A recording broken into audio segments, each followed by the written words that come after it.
श्री हनुमते नमः। प्रिय भक्तों, मेरे YouTube चैनल हिंदू भक्ति में आपका स्वागत है। आज 26 अगस्त 2025 मंगलवार का पावन दिन है। ये दिन संकटमोचक वीर श्री हनुमान जी महाराज की उपासना को समर्पित है। हनुमान जी का स्मरण मात्र ही भय, दुख और संकटों का नाश करता है। उनका व्रत करने से जीवन में अडिग साहस, अदम्य शक्ति और अटूट विश्वास प्राप्त होता है।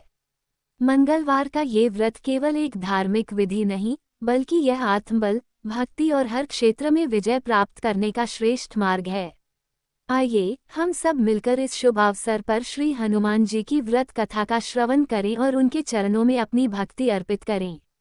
जय श्री राम, जय बजरंग बली। प्राचीन काल में ऋषिगा नामक नगर में एक ब्राह्मण दंपति निवास करता था। ब्राह्मण का नाम केशवदत्त और उसकी पत्नी का नाम अंजलि था। ये दंपति अत्यंत धार्मिक, परोपकारी और भगवान के भक्त थे। उनके पास धन संपत्ति की कोई कमी नहीं थी और नगर में उनका अत्यंत सम्मान किया जाता था। किंतु इस सुखमय जीवन में एक गंभीर दुख था, उनकी कोई संतान नहीं थी। संतानहीनता के कारण वे दोनों बहुत व्यथित रहते थे। पुत्र प्राप्ति के लिए उन्होंने अनेक यज्ञ, अनुष्ठान और दान पुण्य किए, किंतु भाग्य ने अभी तक उनकी गोद नहीं भरी थी। एक दिन एक संत महात्मा उनके घर पधारे। संत केशवदत्त की चिंता को भांप गए और उन्होंने कहा, हे वत्स, यदि तुम सच्चे मन से हनुमान जी की आराधना करो और फागुन मास के मंगलवार व्रत का पालन करो, तो तुम्हें शीघ्र ही पुत्र प्राप्ति का सुख मिलेगा। संत के वचन सुनकर केशवदत्त और अंजलि अत्यंत आनंदित हुए।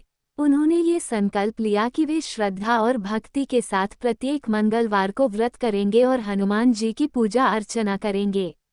इस प्रकार दोनों पति पत्नी नियमपूर्वक व्रत करने लगे। वे प्रत्येक मंगलवार को विधिपूर्वक हनुमान जी की पूजा करते, भोग अर्पित करते और मंदिर में जाकर उनकी सेवा करते। वर्षों बीत गए, किंतु उन्हें अभी भी पुत्र प्राप्ति का सुख नहीं मिला। केशवदत्त निराश हो गए, किंतु उन्होंने व्रत करना नहीं छोड़ा। कुछ समय बाद केशवदत्त ने एक बड़ा निर्णय लिया। उन्होंने कहा, अब मैं घर बार छोड़कर जंगल में जाकर हनुमान जी की सेवा करूंगा। जब तक मुझे पुत्र प्राप्ति का वरदान नहीं मिलता, तब तक मैं वहां से वापस नहीं लौटूंगा।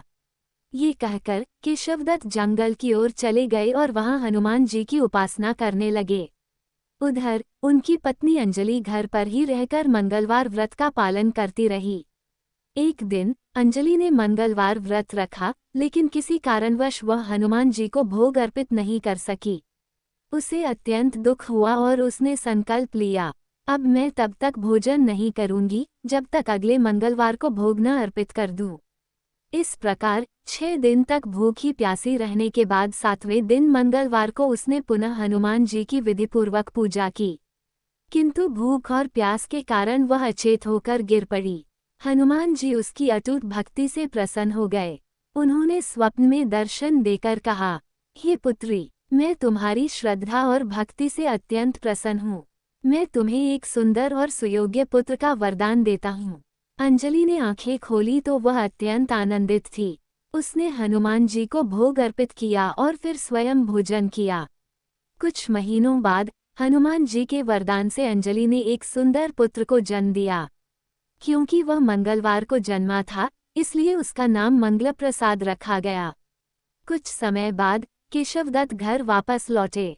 उन्होंने जैसे ही मंगल को देखा, वे अचरज में पड़ गए और अंजलि से पूछा, ये सुंदर बालक कौन है? अंजलि ने पूरी कथा सुनाई, कैसे हनुमान जी ने उसे वरदान दिया और कैसे मंगल का जन्म हुआ। किंतु केशवदत्त को उसकी बातों पर विश्वास नहीं हुआ। उसके मन में संदेह उत्पन्न हो गया कि अंजलि ने विश्वासघात किया है। केशवदत्त ने मन ही मन निर्णय लिया कि इस बच्चे को मार डालना चाहिए। एक दिन जब वह मंगल को लेकर कुएं पर स्नान करने गए, उन्होंने मौका देखकर मंगल को कुएं में फेंक दिया और घर लौटकर कह दिया, मंगल मेरे साथ कुएं तक आया ही नहीं। किंतु हनुमान जी की कृपा से मंगल कुछ ही क्षणों में हंसता खेलता घर लौट आया। केशवदत्त उसे देखकर अचंभित रह गए। उसी रात हनुमान जी ने स्वप्न में दर्शन दिए और कहा, हे केशवदत्त, ये पुत्र तुम्हें और अंजलि को तुम्हारे मंगलवार व्रत के कारण प्राप्त हुआ है। फिर तुम अपनी पत्नी पर संदेह क्यों कर रहे हो? अगली सुबह केशवदत्त ने अंजलि से क्षमा मांगी और मंगल को हृदय से लगाकर रोने लगे। उस दिन के बाद उनका जीवन अत्यंत सुखमय हो गया। मंगल प्रसाद बड़ा होकर वीर, बुद्धिमान और धर्मपरायण हुआ। जो भी स्त्री पुरुष श्रद्धा और भक्ति के साथ मंगलवार व्रत करते हैं, उनकी सभी मनोकामनाएं पूर्ण होती हैं। जय श्री राम, जय बजरंग बली। यह उम्मीद करते हैं कि हमारे द्वारा दी गई जानकारी आपको उपयोगी और पसंद आई होगी। यदि आपको ये जानकारी अच्छी लगी हो तो कृपया हमारे चैनल को सब्सक्राइब, लाइक और शेयर जरूर करें। व्रत कथा और धार्मिक जानकारी के लिए हमारे YouTube चैनल हिंदू भक्ति के साथ जुड़े रहें। हम हमेशा नई और रोचक जानकारी लाते रहेंगे।